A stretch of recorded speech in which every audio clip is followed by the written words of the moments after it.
எல்லா வாக்கு தத்தங்களும் ரெண்டும் ஒன்று தான், கோலும் தடியும் தான்.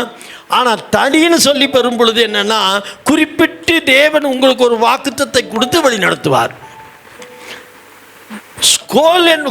கோல் என்பது என்னன்னா, எல்லா வாக்குத்தத்தம் வேகமாக எடுக்கிறவங்கள ஒடியாங்க பார்க்கலாம். பைபிளில் இன்னைக்கு நிறைய பைபிள் சொல்ல போகிற வசனம் ஏசாயா 11:4, நேர்மையோடு நான் உங்களை கோலின் கீழ் செல்லும்படி செய்து உங்களை உடன்படிக்கையின் கட்டுக்குள் உட்படுத்தி கலகக்காரரையும் துரோகிகளையும் உங்களை விட்டு பிரித்து போடுவேன். கோலின் கீழ், நான் பின்னாடி அதை விளக்கிறேன். கோலின் கீழ் போகும்படி செய்துங்கிறார். எபிரேயர் 11, எபிரேயர் 40, ஆதியாகமம் 47, 30, 31 வாசிங்க. சீக்கிரம் ஆதியாகமம் எடுத்தவங்க வாசிக்கலாம். ஆதியாகமம் 47, 30, 31. நான் என் பிதாக்களோட படுத்துக்கொள்ள வேண்டும், ஆகையால் நீ என்னை எகிப்திலிருந்து எடுத்துக்கொண்டு போய் அவர்களை அடக்கம் பண்ணியிருக்கிற நிலத்திலே என்னையும் அடக்கம் பண்ணு என்றான். அதற்கு அவன், உமது சொற்படி செய்வேன் என்றான். அப்பொழுது அவன், எனக்கு ஆணையிட்டு கொடு என்றான். அவனுக்கு ஆணையிட்டு கொடுத்தான். அப்பொழுது இஸ்ரவேல் கட்டிலின் தலைமாட்டிலே சாய்ந்து தொழுது கொண்டான். சரி, இங்க போட்டிருக்கிறது கட்டில். ஆக்சுவலி இது கட்டில் கிடையாது. ஹீப்ரு பைபிளில் கோல்னு வரும். இன்னொரு பைபிளையும் கூட அது வரும்னு நினைக்கிறேன் நான். எபிரேயர் புஸ்தகத்தில் 11:21 வாங்க. எபிரேயர் 11:21. விசுவாசத்தினாலே யாக்கோபு தன் மரண காலத்தில் யோசேப்பினுடைய குமாரர் இருவரையும் ஆசீர்வதித்து தன் கோலின் முனையில் சாய்ந்து தொழுது கொண்டார். கோல்னு எங்க வந்தாலும் சரி, நீங்க தேவனுடைய வார்த்தை என்று நினைவு கொள்ளுங்கள். பைபிள்ல நீங்க எங்க கோல் படிச்சாலும் சரி, அந்த கோல் கர்த்தருடைய வார்த்தை. அப்போ இவன் என்ன சொல்கிறான், என்னுடைய எலும்புகளில் நீ என்ன பண்ணுப்பா, எடுத்துகிட்டு போய் எகிப்தில் புதைச்சிடாத, நீ கொண்டு போய் நேராக கானான்ல என்னுடைய முற்பிதாக்கள் இருக்கிற இடத்துலையே நீ புதைச்சிருங்கிறான். அதுக்கு அவன் கேட்குறான், எனக்கு ஒரு சத்தியம் பண்ணி கொடு, என் மகன் நீ செஞ்சிருவியாங்கிறப்போ அவன் செய்வப்பாங்கிறான். அவன் என்ன பண்ணுறான், அந்த கோல் மேலே தன் தலையை சாய்த்து தொழுது கொண்டான். தொழுது கொண்டான். தேவனுடைய வார்த்தை மேல தன் தலைகளை சாழ்த்து அவன் தொழுது கொண்டான். அவன் என்ன சொன்னான் மனசுல, நீ செஞ்சாலும் சரிடா, நீ செய்யாட்டியும் சரிடா, கர்த்தர் என் எலும்புகளை கொண்டு போய் எகிப்திலிருந்து போடுவாரு, எகிப்தில் என்னுடைய எலும்புகளை விடமாட்டார். அன்பானவர்களே, கர்த்தருடைய வார்த்தை உங்களையும் அப்படிதான், உங்களை தீங்கிலிருந்து விலக்கி எடுக்கிற வார்த்தைகள். உங்கள் சூழ்நிலைகள் எப்பேற்பட்டதாய் மாறினாலும் சரி, நீங்கள் கலங்க வேண்டாம். கர்த்தர் அங்கிருந்து அவைகளை எடுத்து கொண்டு போகிற தேவனாக இருக்கிறார். அல்லேலூயா. காரணம் என்னென்னா, யாக்கோபு ஏன் தலை சாய்ச்சான்னு கேட்டிங்கன்னா, அவன் ஈசாக்கு நினைவுக்கு உண்டான். ஏன்னு கேட்டால், ஈசாக்கு அப்படி தான் யாக்கோபை 10 வாக்கு தத்தங்களில் ஆசீர்வதிச்சான். நான் ஏற்கனவே உங்களுக்கு சொல்லியிருக்கேன். யாக்கோபு கோலும் கையுமாக நான் போனேன்னு சொல்லி ஒரு வசனம் இருக்கு இல்லைங்களா, நான் கோலும் கையுமாக போனேன்னா, அவன் கோலும் கையுமாக என்னங்க, வெறும் 10 வாக்கு தத்தங்கள். ஈசாக்கு கிட்ட என்னங்க இது இல்லாமையா, ஒட்டகம் இல்லாமையா போச்சு. அவன் ஒன்றுமே இல்லாமல் யாக்கோபை வெறும் நடைப்பயணமாக அனுப்பிச்சி விட்டான். அவன் ஒன்றுமில்லாமல் போனான். ஆனால் அவனோடு கூட போனது 10 வாக்கு தத்தங்கள். ஒரு சமயம் உங்களுக்கு எந்த ஆதரவு இல்லைனாலும் கவலைப்படாதீங்க. கர்த்தருடைய வார்த்தையை பற்றி கொள்ளுங்கள், வேத வசனத்தை பற்றி கொள்ளுங்கள். அவன் வார்த்தையை பற்றி கொண்டு போனான். 2 பரிவாரங்களாக திரும்பி வந்தான். அவன் எவ்வளவோ கஷ்டத்தை அனுபவித்தான். அவன் மாமன்கிட்ட சிக்கினான். 20 ஆண்டுகள் பதான அராமில் சிக்கினான். 14 ஆண்டுகள் ஆடு மேய்ச்சான், ஏமாற்றப்பட்டான். திரும்ப 20 ஆண்டுகள் கழித்து அவன் கானானுக்கு திரும்பி வரான். அங்கே வந்தோடனே அவனுடைய மகன் யோசேப்புடைய பிரச்சனை வந்துச்சு, சாகலை, ஆனாலும் விட்டு கொடுத்துட்டுமேன்னு அழுதான். அடுத்தது அவனை விட்டா பென்யமின் மாட்டிக்கிட்டானேன்னு சொல்லி அழுதான். இப்படி எல்லாம் வேதனைச்சு அவன் இளைப்பாறுதல் காரணம் வரும் பொழுது அந்த கோலின் மேலே சாய்ந்து அவனு சொல்கிறான், இந்த கோல் என்னை நடத்தினதுங்கிறான். தேவனுடைய வார்த்தை என்னை நடத்தினது. இன்றைக்கும் ஜனங்களே, உங்களுக்காக நான் சொல்கிறேன், எப்பேற்பட்ட பிரச்சனை இருந்தாலும் நீங்கள் கவலைப்படாதீங்க. உங்கள் கடன் பாரங்கமாகட்டும், எந்த பிரச்சனையினாலும் நீங்கள் கலங்க கலங்காதீர்கள். கர்த்தருடைய கோலும் தடியும் உங்களை தேற்றும். அவருடைய கோல் உங்களை வழி நடத்தும். அவருடைய வார்த்தை உங்களை வழி நடத்தும். அந்த வார்த்தையில் அதிகாரம் உண்டு. அந்த அதிகாரம் உங்களை செம்மையான பாதையிலே நடத்தும். இந்த கோலில் இன்னொன்று நீங்கள் தெரிஞ்சுக்கணும். இந்த கோல் வந்து நீளமாக இருக்கும் பாருங்க. இந்த நீளமாக இருக்கும் பொழுது பார்த்தீங்கன்னா மேலே வளைஞ்சிருக்கும் பாருங்க. அப்படி அந்த வளைஞ்சது எதுக்கு தெரியுங்களா? அந்த கோல் திடீர்னு அவன் போகிறான், ஒரு இலைகள் நல்லா பச்சை பசையாக கிடச்சிது.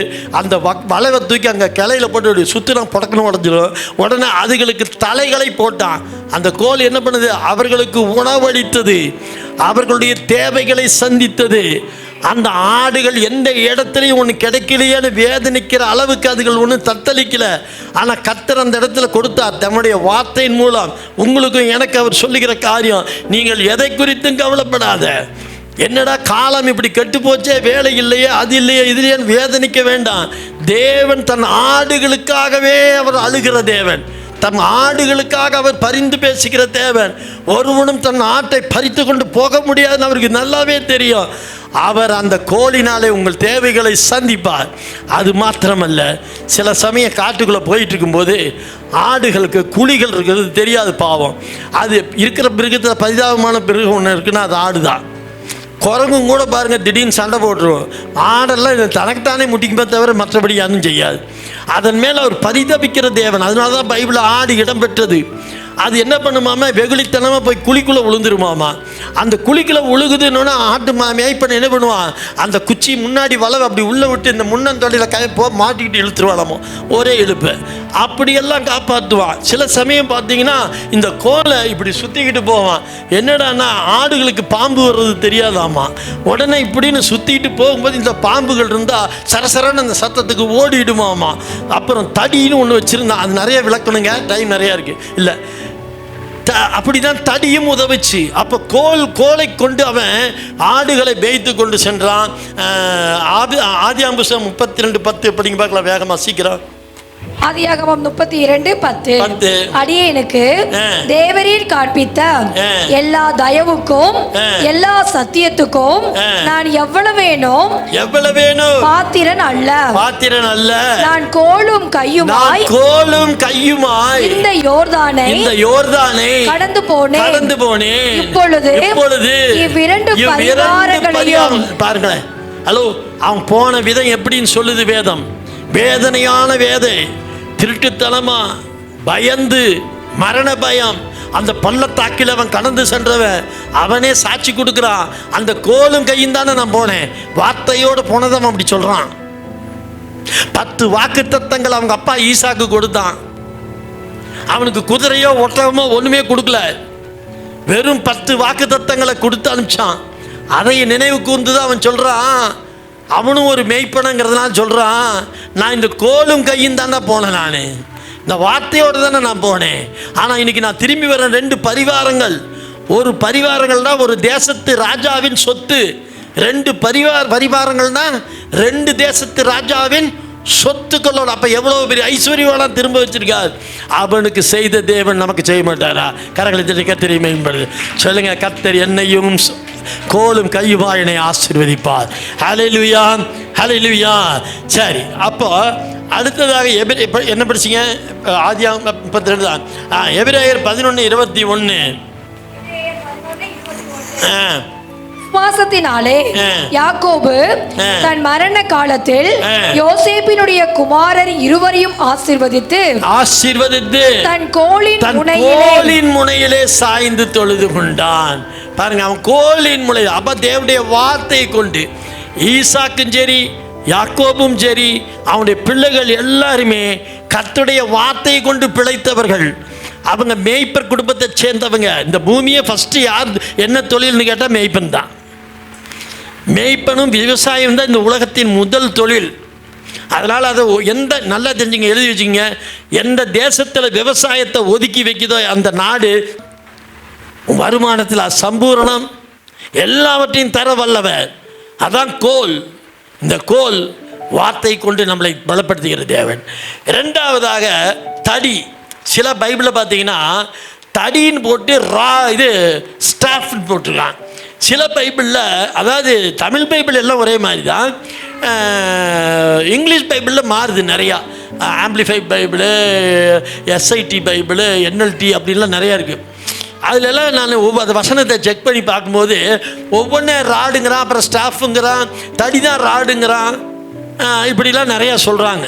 தமிழ் பைபிளில் தான் நம்ம எடுத்து தியானிக்க முடியும், ஏன்னா நம்ம தமிழர்கள். அதில் தமிழில் என்ன சொல்கிறாரு? ராடுனா தடி, கோல்னா ஸ்டாஃபு. நீங்கள் போய் வீட்டில் போய் பார்ப்பீங்க, ஒரு இங்கிலீஷ் பைபிள், நானும் காலையில் இங்கிலீஷ் பைபிள் எடுத்து பார்த்துட்டேன். பார்க்கும் பொழுது பார்த்தாக்கா ரொம்ப கன்ஃபியூஷன். உடனே அதுக்காக 1 மணி நேரம் டிக்ஷனரிக்குள்ளெல்லாம் போய் தேடி எல்லாம் பார்த்தா நிறைய குழப்பங்கள் இருக்குது. நம்ம தமிழ் பைபிளை மட்டும் எடுத்துக்குவோம். கோலை ஸ்டாஃப்னு சொல்கிறான் இங்கிலீஷில், தடியை 3 தடவையில் எவ்வளோ பெருக்கம் கிடச்சிச்சோ அதில் இருக்கிற தசம பாகத்தை எடுத்து வச்சுருவாங்க. ஒரு ஆடு அங்கேயாவது போன இடத்துல நமக்குன்னு தெரியாமல் மிருகங்கள் கடிச்சிருச்சா, இல்லை ஏதாவது ஒன்று தடிக்கி விட்டோ ஆடுகளுக்கு முன்னையாக பார்க்கவா போகிறாரு? நோ ஜனமே. அது வேதம் சொல்லுகிறது, அவர் கண்காணிப்பானவராமா. எப்படி எத்தனை மந்தையின் ஆடுகள் இருந்தாலும் அந்த ஒரு மந்தைய ஆட்டை பிடிச்சிட்டு தெரியும் ஐயா, அவங்க செய்த கலகங்களுக்கு நீயே துரத்திரு.